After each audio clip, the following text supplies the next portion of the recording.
journalistes yi di nuyu aussi sunu camarades yi teew fii yëpp ci secrétaire généraux syndicats yi ak ñu nu àndal ci jotaay bi nga xam ne tey jii ci leen jàkkaarloog yéen leen remercier de votre présence. ñu am benn collectif bu ñu créé collectif bi nag dafa regrouper ay syndicats yu bëri ñi nga xam ne tey jii ñi ngi yëngu ci ak waa Kër Docteur. li ko indi nag li ko mëbët moo di situation bi nga xam ne moom moo xew Louga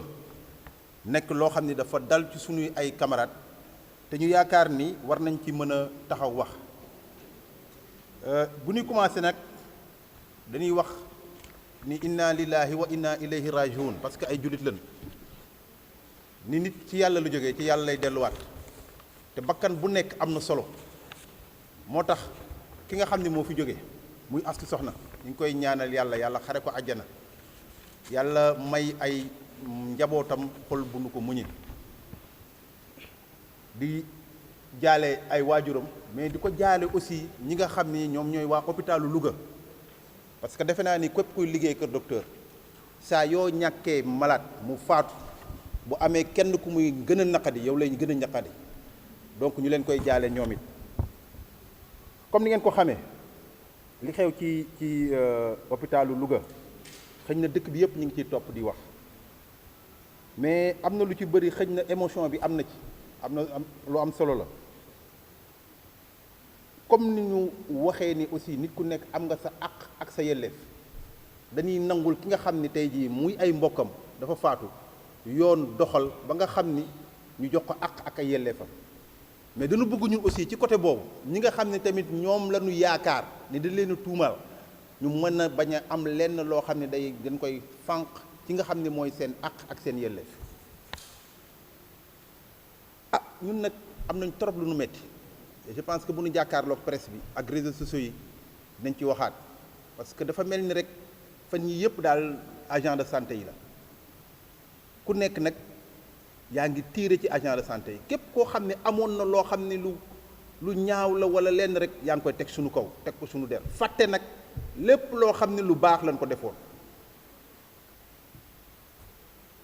gis ñu nag lan moo ko mën a expliquer mënuñu toog nag ci benn catégorie rek professionnel maanaam ñiy faj waa docteur rek ñu ne ñëpp a bon defe naa loolu bu ñu ko bëggee def rek defe naa ni dina am loo xam ne dina ko indi ci mbir mi te du loon lu baax mais ñun lu ñu gën a metti nekkul foofu c'est-à-dire bu doon clameur populaire bi la bu doon waxu journaliste yi wala réseaux sociaux yi sax du am problème mais la nga xam ne tey jii suñuy autorité muy suñu ministre wala suñu président de la république def ñun moo nu gën a jaaxal parce que mbir amagul sax nga désigner ay coupable alors que ñu ngi ci enquête bu ñu ci nekkee defe naa ne am na wax yoo xam ni du waxu ministre du waxu autorité waxu procureur la ak juge yi ak avocat yi nga xam ni ñoom ñoo nekk ci mbir mi mais lan la ñu constaté que président de la république jël na décision ne day relever le docteur Amadou Gueye Diouf nga xam ne moom mooy directeur hôpital mais dañuy yaakaar ni responsabilité su fekkee ni responsabilité rek la Amadou Gueye Diouf tegul boppam ci hôpital ba comme directeur décret moo ko fa nommé te décret bi avant ñu ko koy nommé c'est un ministre qui a fait la proposition bu fekkee nag responsabilité rek la ñuy wax je pense que responsabilité bi war na mën a commencer ci ministre ba jëm ba ci président de la république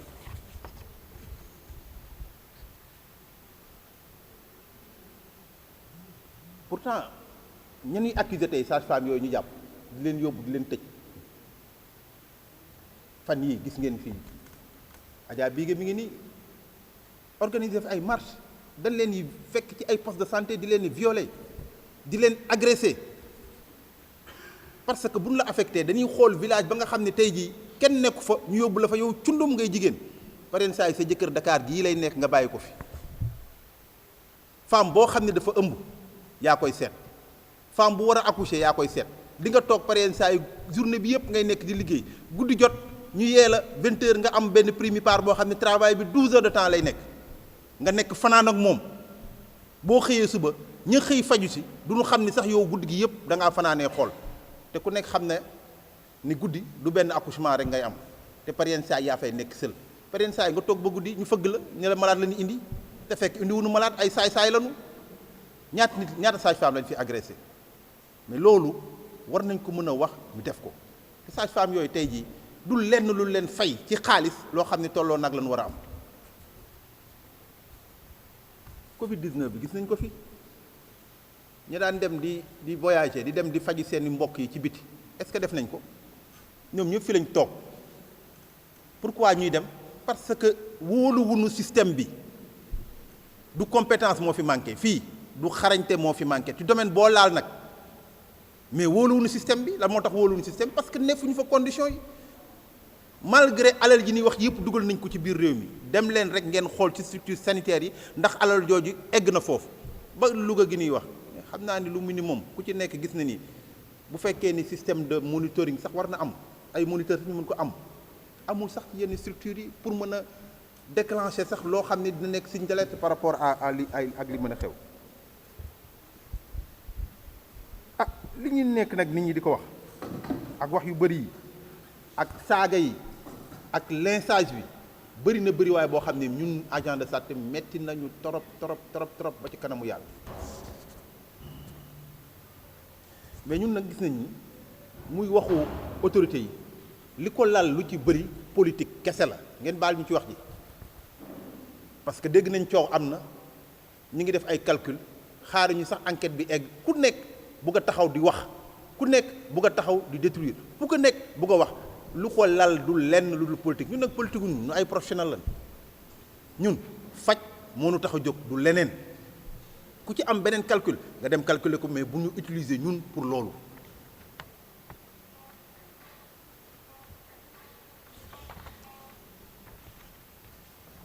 ah comme li ma ko waxee sànq muy sacrifice yi nga xam ne tey jii travailleurs yëpp ñu ngi koy def ci condition yu métti tey jii ñu ngi leen di wax biir fonction publique sénégalaise dégg ngeen fi bërki démb ñu ne enseignants yi 107 000 lañu xaw ma 110 000 mais agent de santé biir fonction publique xam ngeen ñaata lañ tout corps confondu y compris les administratifs 8600 alors que ñu ngi wax am nañ 2000 postes de santé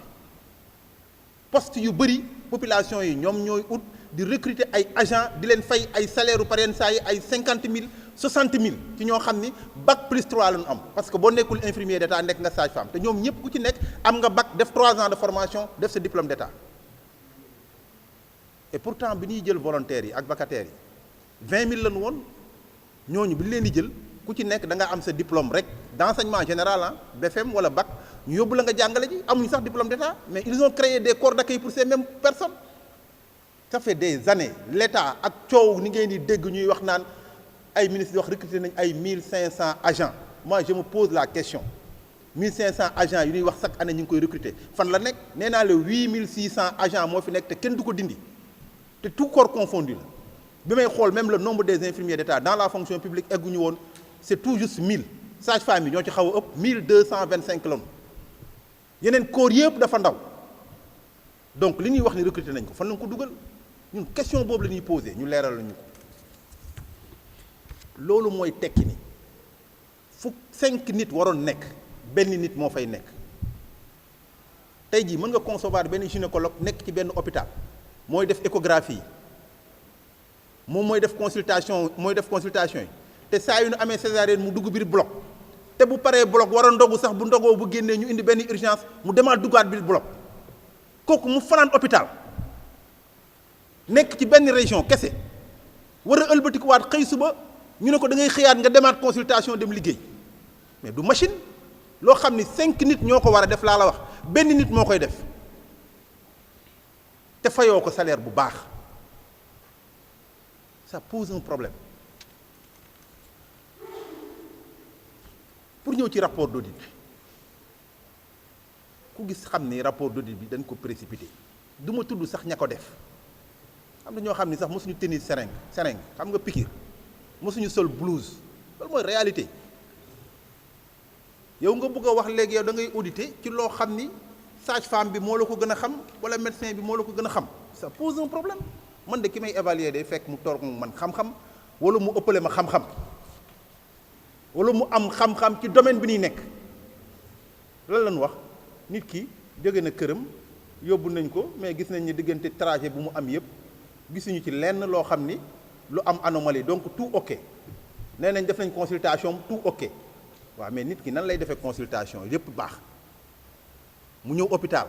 ci kiwu boppam sans problème ba pare ñu ne dee na précipitation nit ki te tat lu ñu bëri xamul bi nit ñuy porter plainte fekk nañu def une semaine bi ñu ko suulee nit ki deewul rek immédiatement ñu ne nan def ki defuñu autopsie ba xam lan moo ko rey defuñu lenn mais lan nga mën a defee loolu après yow nga taxaw nga ni nit ñoo négligent te ñun ku nekk sage-femme mi ngi nii mën na leen wax ñun ay africain lañu saa yoo waree ëmb di war a accoucher sa yaay wala sa bàjjan dina la utal ay bouteilles yu bëri yoo xam ne c'est des traditions ñu ñëw di la ko jox nga di ko naan c'est ça la vérité est-ce que ñoom mën nañu assurer lan lañ jox femme bi mu naan avant muy egsi foofu parce que femme bu dee accouchement normal la sage-femme bi lu muy def toucher pour xool ndax col bi mu ngi dilaté wu ñaata doigt la ba am boobu rek mais koo xam ne mi ngi def ay contracture te dilatation col bi demul fenn am na lu muy traduire lan moo déclenché maintenant ces contractures yooyu ba mu accéléré est-ce que naanul lenn loo xam ne moo déclenché les contractures c'est des questions qu'on se pose et loolu enquête rek moo ko mën a révéler il y a tellement de zones d'ombre et dans cette affaire nos camarades amuñu lenn lu leen reproché du ci médecin gynécologue du ci sage-femme yi du ci infirmières yi nekkoon foofu di fa liggéey ñun loolu lañu gëm maintenant parents yi lan la ñu jox ndaw si ba mu naan ko ba mu déclenché wu parce que yaakaaruma ni ay sage-femme dinañ piqûre wala ñuy lenn loo xam ni dina accentuer la situation maintenant foofu la ñu war a enquêter ñu xool ba xam lan moo indi la situation et lu importance la comme ni ma ko waxee sànq audit bu ñu koy wax ay professionnels ñoo koy def parce que dafa am ay éléments yoo xam ni moom moo ko mën a établir et wax naa leen ba tey ji ñuy wax nii benn autopsie kenn mënu la génneel autopsie donc sur quelle base le procureur lay jël di jàpp nit di leen tëj yan élément palpable la am pour mën a téye nit ñaar moo am parce que négligence c'est quoi négligence amul nit ki jël nañ la indi nañ la sa terrain indi nañ la installé nañ la ñoom parents yi ñoom ñoo wax ni li nga li fa nekk yépp femme bi mi ngi ñëw doon def toucher di ko xool mais foofu la mën a yem sage-femme du opérer nu waxante dëgg sage-femme du opérer donc sage-femme foofu la mu def foofu la mën a yem mënul yem feneen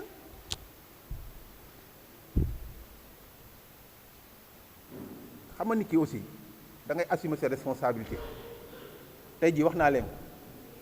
ñaata nit ñoo nekk contractuel ci hôpitaux yooyu man CTO laa nekk CTO la fa nekk ci ay contractuel prestataire sax laa wax parce que contractuel sax am na contrat ñoo xam ne dañ leen di fay nii rek ñu ñëw dem seen yoon toll nañ ci 300 ak benn hôpital ba la muy fay toll na ci 1,000 ak 200 ak lu topp xam nga ñaata ñoo ci nekk fonctionnaire 278 et chaque jour ñu indil ñu seen i clientélisme politique ñu fees suñu hôpitaux yi donc qui est responsable des situations qu'on est en train de vivre kan la loolu lañ leen di ñaan yéen journalistes yi waxuñu ne bu leen ñu critiquer leen ñu parce que loolu mooy tax ñu améliorer mais le débat doit être plus approfondi du dagg ay bopp directeur du dagg ay bopp sage-femme wala tëj leen prison mooy régler problème bi le mal est plus profond que vous ne pouvez l'imaginer et les responsables dañ koy crier haut et fort c'est l'État amuñu nag obligation que nit du dee loolu amul kenn ku ñu jàngal santé ku ñu ko wax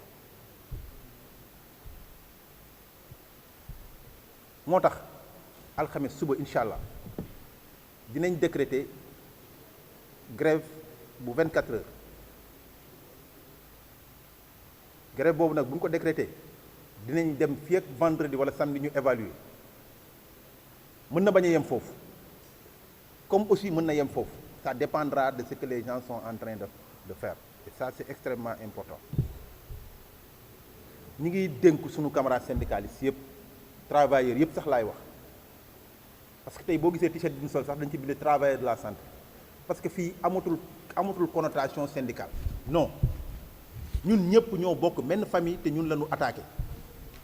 donc amul kenn kuy des koo xam ne tey jii doo ci taxaw gis ngeen li xew Louga démb pratiquement tëj nañ maternité yi nekk foofu yëpp ils sont en train d'évacuer sur Saint-Louis jusqu'à quand tey jii bu ñu jëloon décision ne Saint-Louis ku ñu évacuer tëj leen foofu bu ñu nekk ñu ne waa Kaolack def leen ko est-ce que xam nañ conséquences yi mu mën a am ñun xam nañ li ñu yor moo tax même grève bi dañuy assurer le service minimum en pensant qu'on est en face de nous des responsables mais fépp fu nu mën a jëm rek ñun mën nañ fa egg ak ñoom et nous sommes en mesure de le faire mais xam nañ ci ay bakkan la ñuy liggéey donc responsabilité état na ko xool ci côté boobu li muy def lu am solo la comme li ma ko wax sànq ku ci nekk am nga plateforme revendicative te gis ngeen plateforme yi muy SAMES muy SATSUS muy SAS muy SYNCOAS muy SYNTRAS muy syndicat yëpp ku ci nekk yaa ngi poser ay revendications yoo xam ne ay at a ngi nii ñu ngi koy teg mais gis nañ fi secteur yëpp ku ci nekk ñu ngi lay jox ñun ñoo fi gën a tuuti les salaires et pourtant ñoo fi gën a guddi jàng ñoo fi ëpp responsabilité parce que responsabilité mooy bakkanu nit te bakkan kenn mënu koo dab mais pourquoi nag non seulement fayu ñun lu baax mettre ñu condition yu baax joxu ñun dara lu baax ba pare ëlbatiku bëgg ñu booleeg population bi ñu ni lynché non dañ ni day dakk gis nga cette fois-ci que le gouvernement na ko xam cette fois-ci que le gouvernement na ko nangu dootuñu nangu ñun lu ñu wax et lu mu jar dinañ ko jàkkaarloog ñoom population bi nag la ñuy waxal nanu bàyyi nit ñi di leen di manipuler ak affaire dama noonu ñi ngi gërëm camarades yëpp di gërëm camarade Abou ci soutien bi muy am parce que yàgg na wax ci système bi bu COS M23 ak yeneen i nit yoo xam ni dans l'anonymat ñu ngi ñuy woo di ñu témoigner de leur soutien